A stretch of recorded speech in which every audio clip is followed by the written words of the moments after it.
জীবনের যে বাস্তবতার ব্যাপারে বিশ্বাসী অবিশ্বাসী নির্বিশেষে প্রতিটি মানুষ নিশ্চিত, তা হচ্ছে মৃত্যু। আমরা জীবনযাত্রায় ব্যস্ত হয়ে পড়ি, দায়িত্ব পালনের জন্য ছুটে বেড়াই এখান থেকে ওখানে। দিন শেষে ক্লান্ত শরীর নিয়ে ঘরে ফিরে চোখ দুটো বন্ধ করে চলে যাই ঘুমের জগতে। আমরা কি চোখ দুটো খুলতে পারবো? যেই ভবিষ্যৎ নিয়ে আমাদের সব চিন্তা দুশ্চিন্তা, সেই ভবিষ্যৎ কি আমাদের কাছে ধরা দেবে?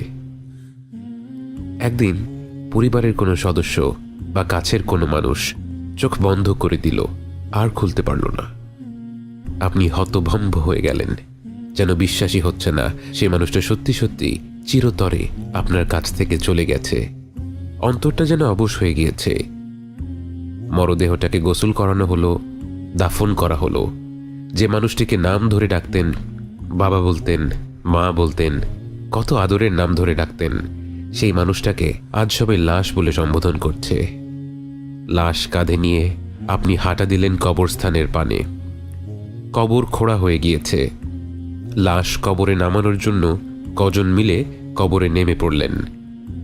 বুকটা ধড়ফড় করে ওঠে, চারিদিকে মাটি যেন চেপে ধরেছে। বাকিদের দেখে কিছুটা সাহস পেলেন, লাশ কবরে নামিয়ে নিলেন।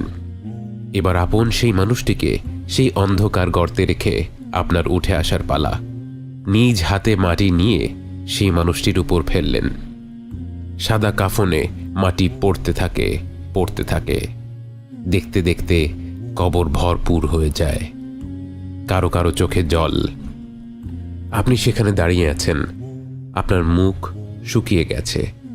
সেই কবরের দিকে তাকিয়ে আপনি যেন নতুন করে উপলব্ধি করলেন, যে মানুষটা আপনাদের ছেড়ে চলে গিয়েছে, আপনি তারই পেছন পেছন ছুটে চলছেন।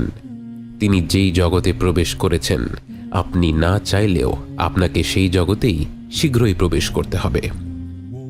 কেমন হবে সেই দিনটি? মৃত্যুবরণ করার অভিজ্ঞতাটা আসলে কেমন? আল্লাহর অশেষ রহমত নিশ্চিত এই গন্তব্যের চিত্রটি তিনি তার রাসূল সাল্লাল্লাহু আলাইহি ওয়াসাল্লামের মাধ্যমে আমাদের জানিয়ে দিয়েছেন, যেন আমরা সেই দিনটির জন্য প্রস্তুতি নিতে পারি। বছর খানেক পার হয়ে গেল। আপনি শুয়ে আছেন হাসপাতালের বিছানায়। আপনার শ্বাস দুর্বল হয়ে আসছে। আপনার মনে পড়ছে ছোটবেলার নানা স্মৃতি, মনে পড়ছে অর্জনগুলো, মনে পড়ছে ভুলগুলো, আর অনেক বেশি আফসোস হচ্ছে যে সময়টুকু অপচয় করেছিলেন তার জন্য। যতটুকু সময় বাকি আছে তা অপচয় করা যাবে না। নিঃশব্দে ঠোঁট নেড়ে আপনি স্মরণ করলেন, লা ইলাহা ইল্লাল্লাহ মুহাম্মাদুর রাসূলুল্লাহ। অন্তরে আপনি জিকির করতে থাকলেন। চোখ দুটো ঘোলা হয়ে আসছে। সামনে দাঁড়িয়ে থাকা কাছের মানুষগুলো ছোটাছুটি করছে, কিন্তু আপনি তাদের স্পষ্ট দেখতে পারছেন না।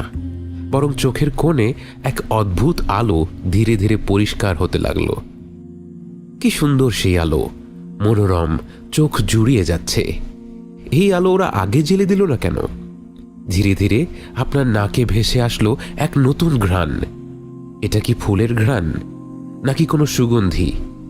এক অদ্ভুত ভালো লাগা আপনার মধ্যে ছড়িয়ে পড়ছে এবং আপনার সব শারীরিক কষ্ট দূর হয়ে যাচ্ছে। এরপর আপনাকে পুরোপুরি চমকে দিয়ে একদল মানুষ আপনার দিকে ভেসে আসে। কিন্তু কই, ওরা তো মানুষ না। তাদের মুখগুলো এত উজ্জ্বল যেন সূর্যকেও হার মানায়। আপনার মনে পড়ে গেল রাসূল সাল্লাল্লাহু আলাইহি ওয়াসাল্লামের সেই হাদিস, এবং আপনি বুঝতে পারলেন এরাই হচ্ছে সেই ফেরেশতাদের দল যারা আপনাকে আপনার নতুন জগতে স্বাগত জানাতে এসেছে। কিছুক্ষণের মধ্যেই যেন পুরো ঘরটা ফেরেশতার নূর দিয়ে ভরে গেল।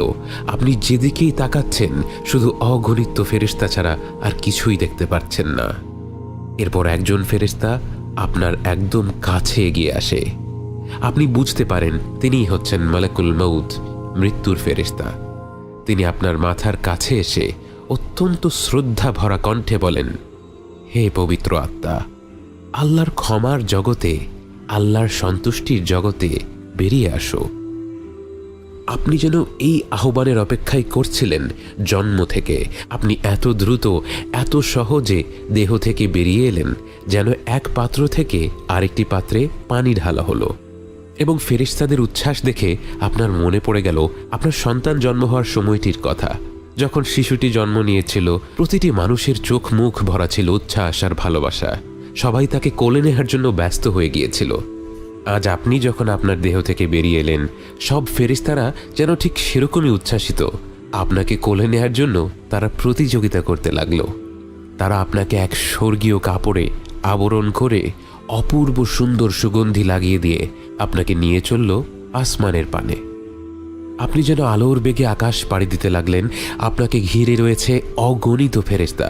আকাশ দিয়ে ভ্রমণ করতে করতে আপনি বিভিন্ন ফেরেশতাদের দল পার হতে লাগলেন। প্রতিটি ফেরেশতাদের দল আপনার পরিচয় জানতে চাইল, আর আপনার আশেপাশে থাকা ফেরেশতারা আপনার নাম বলল, এবং সেই সাথে আপনাকে পৃথিবীতে যত ভালো ভালো নামে ডাকা হয়েছিল সেই নামে তারা বাকিদের কাছে আপনাকে পরিচয় করিয়ে দিতে লাগলো। আপনি এমন সব দৃশ্য, এমন সব সৃষ্টি দেখতে লাগলেন যে আল্লাহর প্রশংসা ছাড়া আর কোনো কথাই আপনার মুখে আসছিল না। এই জগৎ এত প্রকাণ্ড, এত বিচিত্র। পৃথিবীতে থাকতে যেটাকে আপনি আধুনিক প্রযুক্তি ভেবেছিলেন, সেই আধুনিক প্রযুক্তি তো এ জগতের অনুপরিমাণ বাস্তবতাও কখনো তুলে ধরতে পারেনি। ভাষা হারিয়ে নিস্তব্ধ হয়ে আপনি সব দেখতে লাগলেন, এবং অবশেষে আপনাকে নিয়ে ফেরেশতারা পৌঁছে যায় সপ্তম আসমানের দ্বার প্রান্তে। এরপর আপনার অন্তর যেন কেঁপে উঠল, কারণ আপনি সারা জীবন যেই সত্তার কাছে আপনার মনের সব আকাঙ্ক্ষাগুলো বলে এসেছিলেন, যে সত্তা তার অসীম রহমত এবং ভালোবাসার মাধ্যমে আপনার সাথে কথা বলেছিল, আজ সেই মহান রব্বুল আলামিনের কণ্ঠ আপনি সরাসরি শুনতে পেলেন। এবং তিনি আপনার প্রশংসা করে অসীম মমতা ভরা কণ্ঠে বললেন, আমার আব্দের বই ইল্লিয়িনে উঠিয়ে রাখো, আর তাকে পৃথিবীতে ফিরিয়ে নাও। আমি তাকে মাটি থেকে সৃষ্টি করেছি এবং তাকে মাটিতেই ফিরিয়ে দিচ্ছি, এবং একদিন তাকে আবারও সেই মাটি থেকেই বের করে আনব।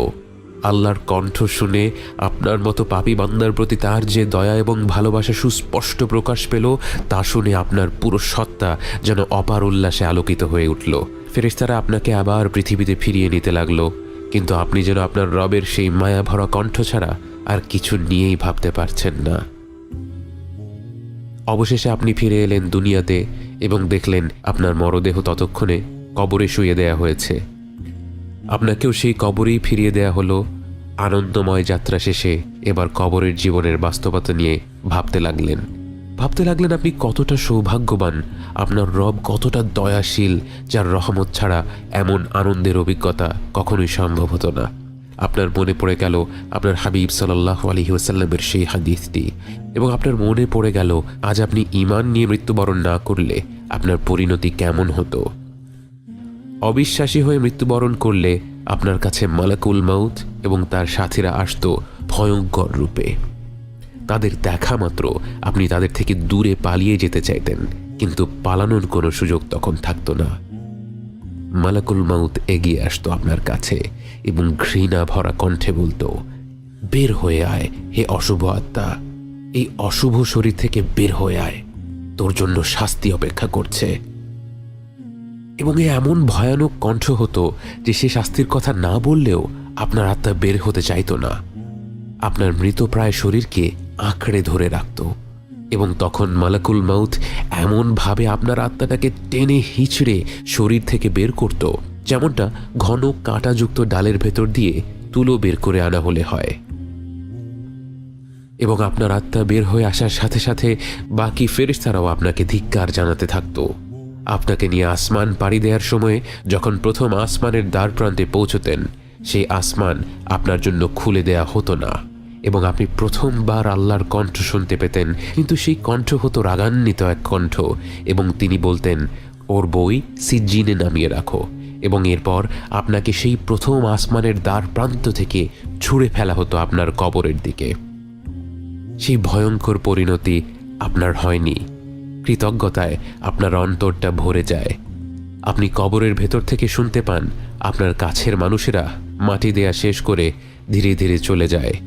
আপনি প্রথমবারের মতো একা হয়ে পড়েন, অন্ধকার কবরে পুরোপুরি নিঃসঙ্গ।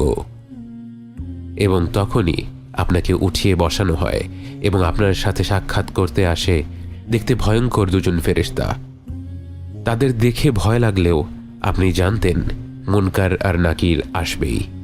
আপনি জানতেন এখন প্রশ্নোত্তরের পালা, এবং ঠিক মতো জবাব দিতে পারলে আপনার আর কোনো ভয় নেই।